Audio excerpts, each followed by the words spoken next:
Hello friends, ஆஹா கல்யாணத்தில் என்ன நடக்குதுன்னு பார்க்கலாம் வாங்க. வீடியோவை ஸ்கிப் பண்ணாமல் பாருங்கள், ரொம்பவே இன்ட்ரெஸ்டிங்காக இருக்கும். ஏன்னா நம்ம எதிர்பார்த்த தருணம் தான் இந்த அனாமிகாவோட சுயரூபம் என்னன்னு தெரிய போகுது. நம்ம விஜயும் பிரபாவும் ஒன்று சேர்ந்து வாழ போகிறாங்க. இப்போது வீடியோக்குள்ளே போகலாமா?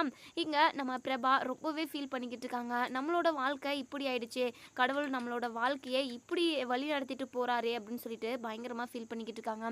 அப்போ தான் அனாமிகா வந்து இங்கே பிரபா கிட்ட, ஏய் பிரபா, என்ன மூளையில் முடங்கிட்ட போல, என்னுடைய ராஜாங்கம் தான் இனி.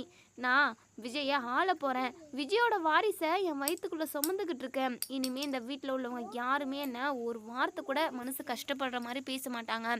ஏன்னா நான் தானே இந்த வீட்டு வாரிசவே சொந்தங்கிட்டு இருக்கேன். நீ எல்லாம் வெத்து வேஸ்ட்டு. சீக்கிரமாகவே இந்த வீட்டை விட்டு உன்னை துரத்துறேன்டி. விஜயோட வாழ்க்கையை விட்டே துரத்துறேன். இனிமேல் நீ விஜய் வாழ்க்கையில் எப்போவுமே ஒரு மூலையில் கூட இருக்க மாட்டடி அப்படின்னு சொல்லிட்டு அது இதுன்னு சொல்கிறாங்க. அதே சமயம் விஜய் எல்லார் முன்னாடியும் தான் இத்தனை நாளாக என்னை திட்டிக்கிட்டு இருந்தார். ஆனால் நாங்கள் யாருக்கும் தெரியாமல் ரொம்பவே அந்யோன்யமாக சந்தோஷமாக தான் இருந்தோம். இப்போது நான் ப்ரெக்னெண்ட்டாக இருக்கிறதுனால இனி எல்லார் முன்னாடியுமே விஜய் என்னை ரொம்பவே மரியாதையாக நடத்த போகிறாரு, என்ன சந்தோஷமாக பார்த்துக்க போகிறாரு. அதெல்லாம் பார்த்து நீ வயிறு எரி அப்படின்னு சொல்லிட்டு இங்கே அனாமிகா பிரபாவை பயங்கரமாக கடுப்பேற்றிக்கிட்டு இருக்கவும், பிரபா இருந்துட்டு இங்கே பார், நீ எப்படின்னா இருந்துக்கோ, அதை பற்றி எனக்கு கவலையே கிடையாது. எனக்கு ஒன்றும் மற்றவங்களோட வாழ்க்கையை பிடுங்கிக்கணுன்ற எண்ணம் எப்போவுமே நான் நினச்சது கிடையாது. விஜய்க்கு எது விருப்பமோ அதுவே செய்யட்டும் அப்படிங்கிற மாதிரி பிரபா பேசிட்டு போயிடுறாங்க. இப்போது இந்த அனாமிகா பிரபா கிட்ட பேசுறது எல்லாத்தையுமே எங்கள் மகா கவனிக்கிறாங்க. எங்கள் அனாமிகா கிட்ட வந்து, இங்கே பாரு அனாமிகா, உன்னுடைய ஆட்டம் ரொம்ப நாளைக்கெல்லாம் இல்லை. நீ என்னெல்லாம் பொய் சொல்லிக்கிட்டு இருக்க, என்னெல்லாம் திருட்டு வேலை பார்த்துக்கிட்டு இருக்கன்றத கண்டிப்பாக நான் கண்டுபிடிக்க தான் போகிறேன்.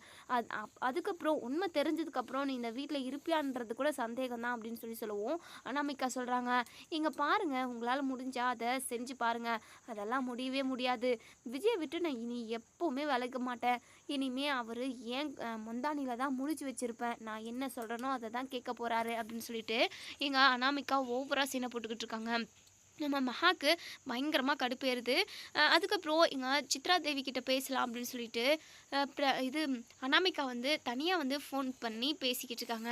அத்தை சூப்பர் அத்தை, நீங்கள் செம்மையாக ஒரு ஐடியா கொடுத்துருக்கீங்க. இந்த நான் திட்டத்தை நடைமுறைப்படுத்திக்கிட்டு இருக்கேன். நான் ப்ரெக்னெண்ட்டாக இருக்குன்னு சொல்லிட்டு வீட்டில் உள்ள எல்லாருக்கிட்டையுமே சொல்லிட்டேன். எல்லாருக்குமே பயங்கர அதிர்ச்சி. அதுக்கப்புறம் விஜய் என்கிட்ட வந்து ரொம்ப நல்லா பேசினார். எனக்கு என்னெல்லாம் வேணுமோ அதை எல்லாத்தையுமே பார்த்து பார்த்து செய்கிறாரத்த. இனிமேல் நான் இந்த வீட்டை விட்டு போகவே மாட்டேன். யாருமே நான் அனுப்ப மாட்டாங்க. ஏன்னா இந்த வீட்டோட வாரிசை நான் சுமந்துக்கிட்டு இருக்கேன்னு சொல்லிட்டு என்னை எல்லாருமே தலையில் தூக்கி வச்சு ஆட போகிறாங்க அப்படிங்கிற மாதிரி அவங்க பாட்டுக்கு ரீலாக விட்டுக்கிட்டு இருக்காங்க. இங்கே சித்ரா தேவி இருந்துட்டு பயங்கர சந்தோஷப்படுறாங்க. இந்த அனாமிகா தான் நமக்கு தூதே. அவள் அந்த வீட்டை விட்டு போயிட்டா அப்படின்னா நமக்கு அங்கே என்ன நடக்குதுன்னு சொல்லிட்டு தெரியாமல் போயிடும். அதனால தானே இந்த அனாமிகாவே அந்த வீட்டில் இருக்க வைக்கணும்னு நான் நினைக்கிறேன் அப்படிங்கிற மாதிரி மனசுக்குள்ளேயே நினைக்கிறாங்க. இப்போது அனாமிகா, என்னத்த இவ்வளோ பெருமையாக உங்களை பற்றி பேசிக்கிட்டு இருக்கேன், நீங்கள் என்னடானா சத்தமே இல்லாமல் இருக்கீங்க அப்படின்னு சொல்லுவோம். எங்கள் சித்ரா தேவியோ, இங்கே பாரு அனாமிகா, அதான் நான் சொன்ன ஐடியா சக்ஸஸ் ஆகிடுச்சுல்ல, அதுவே போதும். சரி சரி, நீ அந்த வீட்டில் என்னெல்லாம் நடக்குதோ, இல்லை அந்த சூர்யா பிஸ்னஸ் விஷயமாக என்னெல்லாம் பண்ணுறானோ அது எல்லாத்தையுமே எனக்கு அப்டேட் பண்ணிக்கிட்டே இருக்கணும், சரியா அப்படின்னு சொல்லுவோம். அத்தை நீங்கள் கவலையே படாதீங்க அத்தை, எல்லாத்தையுமே நான் பார்த்துக்கிறேன் அத்தை அப்படின்னு சொல்கிறாங்க. அதுக்கப்புறம் ஃபோனை வச்சிடுறாங்க. இப்போது இங்கே அனாமிகா பேசுறதுக்கு எல்லாத்தையுமே மகா வந்து ஃபோனில் ரெக்கார்ட் பண்ணிடுறாங்க. உடனே இங்கே அனாமிகா திரும்பி பார்த்ததும் இங்கே மகா நின்றுக்கிட்டு இருக்காங்க. மகா பார்த்ததுமே அனாமிகாவுக்கு பயங்கர ஷாக்கிங்காக இருக்குது. ஐயோ, இந்த மகா எப்போ வந்திருப்பா? நம்ம ஃபஸ்ட்டு ஸ்டார்டிங்கில் பேசுகிறதுலேருந்தே கேட்டிருப்பாளா, இல்லை கடைசியாக இப்போ தான் வந்திருப்பாளா, என்னன்னே தெரியலையே அப்படின்னு சொல்லுவோம். அப்படியே மனசுக்குள்ளே நினைக்கிறாங்க. உடனே மகா இருந்துட்டு, அனாமிகா இனிமேல் நீ இந்த வீட்டில் ஒரு நிமிஷம் கூட இருக்க முடியாது. ஏன்னா ஒரு ஆதாரம் கிடைச்சிருக்கு அப்படின்னு சொல்லுவோம். உடனே அனாமிகா இருந்துட்டு, என்ன நீங்கள் லூஸு மாதிரி பேசிக்கிட்டு இருக்கீங்க, என்ன ஆதாரம்? நான் தான் எந்த தப்புமே பண்ணலையே. நான் என்ன பொய்யா சொல்லியிருக்கேன்? நீங்கள் ஏதாவது ஆதாரம் வச்சு நான் சொன்னதெல்லாம் பொய் அப்படின்னு சொல்லி நிரூபிக்கிறதுக்கு அப்படின்னு சொல்லுவோம். உடனே எங்கள் மகா இருந்துட்டு, ஆமாம் அனாமிகா, நீ சொன்னது எல்லாமே பொய் தான். நீ ப்ரெக்னெண்ட்டாக இருக்குன்னு சொல்லிட்டு சொன்னல, அதுவும் பொய் தான். இப்போ தானே கொஞ்ச நேரத்துக்கு முன்னாடி தானே எனக்குமே ஆதாரபூர்வமாக நிரூபணம் ஆச்சு அப்படிங்கிற மாதிரி சொல்கிறாங்க. இங்கே அனாமிகாவுக்கு அப்படியே வெடன்னு இருக்குது. ஐயோ, இந்த மகாக்கு எல்லா உண்மையும் தெரிஞ்சு போயிடுச்சு போல். அத்தைக்கிட்ட பேசிக்கிட்டு இருந்த எல்லாத்தையுமே இவ பார்த்துட்டா போல். சரி சரி, இவ வந்து வாயில் சொன்னால் யார் நம்ப போகிறாங்க? யாரும் நம்ப மாட்டாங்க அப்படின்னு சொல்லிட்டு மனசுக்குள்ளேயே நினைக்கிறாங்க. உடனே இங்கே அனாமிகா இருந்துட்டு, இங்கே பாரு மகா, நான் ப்ரெக்னெண்ட்டாக தான் இருக்கேன், அது எனக்கு தெரியும். விஜயும் அதை நம்புறாரு. தேவையில்லாமல் நீ கொட்டையை குழப்பாத அப்படின்னு சொல்லிட்டு போகிறாங்க. உடனே நில்ல அனாமிகா, உங்ககிட்ட ஒரு முக்கியமான விஷயம் பேசணும். நீ பேசுனது எல்லாத்தையுமே நான் ரெக்கார்ட் பண்ணிட்டேன் அப்படின்னு சொல்லுவோம். இதை கேட்டதுமே அனாமிகாவுக்கு ரொம்பவே பதட்டமாக இருக்குது. இங்கே பாரு மகா, என்ன எதுக்காக நான் ஃபோனில் பேசுகிறதெல்லாம் பர்சனலாக பேசுகிறது எல்லாத்தையுமே நீ ரெக்கார்ட் பண்ணுற? உனக்கு கொஞ்சம் கூட அசிங்கமாகவே இல்லையா அப்படின்னு சொல்லுவோம். உடனே மகா இருந்துட்டு, எனக்கு என்ன அசிங்கம் இதில்? நீ தானே பொய் சொல்கிற, நீ தானே திருட்டு வேலை பார்க்குற, நானா பொய் சொல்கிறேன்? எனக்கு இதில் எந்த ஒரு அசிங்கமும் கிடையாது. அதே சமயம் இன்னைக்கு நம்ம வீட்டுக்கு டாக்டர் வராங்க அப்படின்னு சொன்னதுமே இங்கே அனாமிகாவுக்கு ரொம்பவே பதட்டப்படுறாங்க. ஐயோ, டாக்டர் வந்தால் நம்ம ப்ரெக்னென்ட் ஆகி இல்லைன்ற விஷயத்த கண்டுபிடிச்சிருவாங்களே அப்படின்னு சொல்லிட்டு ரொம்பவே பதட்டப்படவும், உடனே மகா இருந்துட்டு, என்ன அனாமிகா முகமெல்லாம் வேக்குது, பயமாக இருக்கா, மாட்டிப்போம் அப்படின்னு சொல்லி கேட்கவும், எங்கள் அனாமிகா சொல்கிறாங்க, எனக்கு எதுக்கு பயம், எனக்கு எதுக்கு முகமெல்லாம் வேக்கணும், அப்படியெல்லாம் ஒன்றும் இல்லை, நான் தான் பொய்யே சொல்லலை அப்படின்னு சொல்லிட்டு அனாமிகா வந்து சமாளிச்சுட்டு போயிடுறாங்க. அதுக்கப்புறம் இங்கே நம்ம பிரபா கிட்ட போயிட்டு மகா வந்து அவங்க ரெக்கார்ட் பண்ணது எல்லாத்தையுமே காட்டுவோம். இங்கே பிரபாக்கு இப்போ தான் புரிய வருது, விஜய் மேலே எந்த தப்பும் இல்லை அப்படின்னு சொல்லிட்டு. இப்போது விஜய் மேலே எந்த தப்பும் இல்லை, விஜய் போட்டு வச்ச பிளான் எல்லாத்தையுமே இங்கே மகா வந்து பிரபா கிட்டேயும் சொல்லிடுறாங்க. பிரபாக்கு அப்போ தான் ரொம்பவே ரிலாக்ஸாக இருக்குது. அப்போது இவங்க 2 பேரும் க்ளோஸாக இல்லைன்றதை புரிஞ்சுக்கிறாங்க. இப்போது டாக்டருமே வராங்க. டாக்டர் வந்து அனாமிகாவை செக் பண்ணி பார்க்க சொல்லவும், உடனே அனாமிகா சொல்கிறாங்க, நான் ஏற்கனவே கிட்டு வச்சு செக் பண்ணி பார்த்தாச்சு, திரும்ப திரும்ப எதுக்காக செக் பண்ணிக்கிட்டு, அப்படியெல்லாம் செக் பண்ணால் டிஸ்ட்ரி ஆகிடும் அப்படின்னு சொல்லவும், உடனே இங்கே பாட்டிமா இருந்துட்டு, அதெல்லாம் ஒன்றும் இல்லை, குழந்தை பெக்கிற வரைக்கும் போயிட்டு ஹாஸ்பிட்டல் போயிட்டு மாதம் ஸ்கேன் பண்ணணும், செக் பண்ணணும்னு சொல்லிட்டு எல்லாருக்குமே தெரியும்ல, அது என்ன டிஸ்ட்ரி, குழந்தை ஆரோக்கியமாக இருக்கான்னு சொல்லிட்டு தான் செக் பண்ணுவாங்க, நீ அதெல்லாம் எதுவும் இது பண்ணிக்காத அப்படின்னு சொல்லவும், அனாமிகா இருந்துட்டு, இல்லை வேண்டவே வேண்டாம் அப்படின்னு சொல்லிட்டு மறுக்கிறாங்க.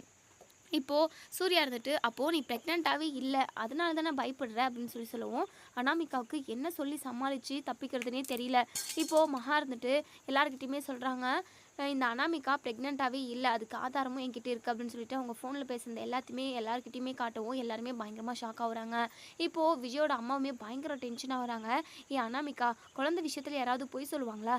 சி, நீ எவ்வளோ பெரிய கேடு கெட்டவளாக இருக்க, உன்னை போயிட்டு வீட்டை விட்டு போகக்கூடாதுன்னு நான் சொல்லிட்டேனே, அதுவும் ஏன் வாயல்ல அப்படின்னு சொல்லிட்டு இங்கே விஜயோட அம்மாவுமே பயங்கரமாக திட்டுறாங்க. இப்போது விஜய் பேசுகிறாங்க, இப்போது இந்த அனாமிகாவோட சுயரூபம் என்னன்னு எல்லாருக்கும் தெரிஞ்சு போச்சு, இனிமேல் அவள் இங்கே இருக்கவே கூடாது அப்படின்னு சொல்லவும், உடனே அனாமிகா இருந்துட்டு, என்ன விஜய் இப்படி பேசுகிறீங்க, அப்போது நான் குழந்தை பெற்றுக்கினா மட்டும்தான் உங்கள் கூட இருக்கணுமா, நீங்கள் என் கழுத்தில் தாலி கட்டியிருக்கீங்க அப்படின்னு சொல்லவும், இங்கே பார், நான் தாலி கட்டியிருக்கேன் தான், ஆனால் நீ அதனால் எவ்வளவோ திருட்டு வேலையை செஞ்சு அந்த தாலியும் உன் கழுத்தில் வச்சுக்கிட்டு இருக்க. இங்கே பார், நான் உன் கூட ஒன்று சேர்ந்து வாழ்கிறதுக்கு சுத்தமாக விருப்பமே இல்லை, நீ தாலி போட்டுட்டு இருக்கல, அதை கலட்டி என்கிட்டே கொடுத்துட்டு போயிடு அப்படின்னு சொல்லவும், அனாமிகா இருந்துட்டு, இங்கே பாருங்கள், எல்லாரும் சேர்ந்து என்கிட்ட பூச்சாண்டி காட்டுறீங்களா, நான் இந்த வீட்டை விட்டு போக மாட்டேன், விஜய் தான் என் புருஷன், நான் விஜய் கூட தான் வாழ்வேன் அப்படின்னு சொல்லிட்டு விஜய்கிட்டையும் எல்லார்கிட்டையும் சொல்லி மிரட்டுறாங்க. உடனே இங்கே விஜய் இருந்துட்டு பல்லார்னு ஒரு அறை விடுறாங்க. என்னடி ஓவராக பேசிக்கிட்டு இருக்க, உன்னால் என்ன பண்ண முடியுமோ அதை பண்ணிக்கோ, இனி நீ இந்த வீட்டில் ஒரு நிமிஷம் கூட இருக்கக்கூடாது அப்படின்னு சொல்லிட்டு அவங்களோட திங்ஸ் எல்லாத்தையுமே எடுத்துகிட்டு வந்து இங்கே அனாமிகா கையிலே கொடுத்து ஒழுங்கு மரியாதை வெளியே போடி அப்படின்னு சொல்லிட்டு விஜய் வந்து அனாமிகாவை வெளியே துரத்தி விட்டுறாங்க. அனாமிகாவுக்கு பயங்கரமாக டென்ஷன் ஆகுது. ஐயோ, நம்ம இந்த வீட்டில் இருந்து நம்ம நினச்சது எல்லாத்தையுமே சாதிப்போம் அப்படின்னு சொல்லி பார்த்தா இப்போது எல்லாமே தலைக்கீழாக மாறிடுச்சு, நம்ம நினச்சது எதுவுமே நடக்க போகிறது கிடையாது, இந்த பிரபா வேற விஜய் கூட இனி ரொம்ப க்ளோஸ் ஆகிடுவாளே அப்படின்னு சொல்லிட்டு பயங்கரமாக டென்ஷனாக வீட்டுக்கு வெளியவே நின்று அழுதுகிட்டு இருக்காங்க. இப்போது பிரபா வந்து விஜய் கிட்ட பேச போகிறாங்க. விஜய், உங்களை நான் தப்பாக நினச்சிட்டேன், நீங்கள் என் மேலே உண்மையாகவே லவ் வச்சுக்கிட்டு இருக்கீங்கன்னு நான் புரிஞ்சுக்கிட்டேன், முன்னாடி என்கிட்ட வந்து ப்ரப்போஸ் பண்ணீங்க, ஆனால் என் மனசு ஏற்றுக்கிறதுக்கே தயங்குச்சு, இப்போது அந்த அனாமிகாவோட சுயரூபம் என்னன்னு எனக்கு தெரிஞ்சு போச்சு, உங்களோட நல்ல எண்ணம் உங்களோட நல்ல மனசும் எனக்கு புரிஞ்சிருச்சு, இதுக்கப்புறம் நீங்களும் நானும் பிரிஞ்சிருக்க தேவையில்ல, உங்களோட ஒன்று சேர்ந்து வாழணும்னு நான் ஆசைப்பட்றேன் அப்படின்ற மாதிரி பிரபா விஜய் கிட்ட சொல்லுவோம். விஜய்க்கு பயங்கர ஹாப்பி. உடனே பிரபாவை எல்லாரும் முன்னாடியும் தூக்கிக்கிட்டு சுற்றுறாங்க. எங்கே கீழே விடுங்க, எல்லாரும் இருக்காங்க அப்படின்னு சொல்லுவோம். எல்லாரும் இருந்தால் என்ன பிரபா, நீ என் பொண்டாட்டி தானே அப்படின்னு சொல்லிட்டு இங்கே நம்ம விஜய் பயங்கர சந்தோஷமாக அப்படியே ரொம்பவே ஃபாஸ்ட்டாக சுற்றுறாங்க. அதுக்கப்புறம் கீழே இறக்கி விட்டுறாங்க. இங்கே நம்ம சூர்யாவும் மகாவும் வந்து எப்போவுமே நீங்கள் இப்படி சந்தோஷமாக இருக்கணும், உங்களுக்குள்ளே எந்த ஒரு பிரச்சனை வந்தாலுமே அதை நீங்களே சரி செஞ்சுக்கணும், எதுக்காகவும் நீங்கள் 2 பேரும் பிரிஞ்சிடக்கூடாது அப்படின்னு சொல்கிறாங்க. அதுக்கப்புறம் நம்ம விஜய் வந்து சூர்யாவை ஹக் பண்ணிக்கிறாங்க. ஆனால் எனக்கு ரொம்ப சந்தோஷமாக இருக்குண்ணே, ரொம்ப நாள் கழிச்சு மனசுக்கு நிம்மதியாகவும் நிறைவாகவும் இருக்குது, இனிமேல் நான் பிரபா கூட என் வாழ்க்கையை சந்தோஷமாக என்ஜாய் பண்ணி வாழ போகிறேன் அப்படின்னு சொல்லவும் சூர்யா இருந்துட்டு, விஜய் நீ எப்போவுமே இப்படி சந்தோஷமாக இருக்கணும்டா, சரி என்ஜாய் பண்ணு அப்படின்னு சொல்கிறாங்க. அதுக்கப்புறம் இங்கே நம்ம பிரபாவும் விஜயும் 2 பேருமே ஒரே ரூமில் தான் ஸ்டே பண்ணுறாங்க. நம்ம பிரபா வந்து ரொம்பவே வெக்கப்படுறாங்க. இங்கே விஜய் இருந்துட்டு Prabha I love you Prabha அப்படின்னு சொல்லிட்டு ப்ரப்போஸ் பண்ணுறாங்க. இதோட இந்த ரிவ்யூ முடியுது. இதுக்கப்புறம் என்ன நடக்கும் சொல்லி வெயிட் பண்ணி பார்ப்போம் ஃப்ரெண்ட்ஸ். வீடியோ பிடிச்சிருந்தா லைக் பண்ணி கமெண்ட் பண்ணி தருவீங்க. தேங்க்யூ.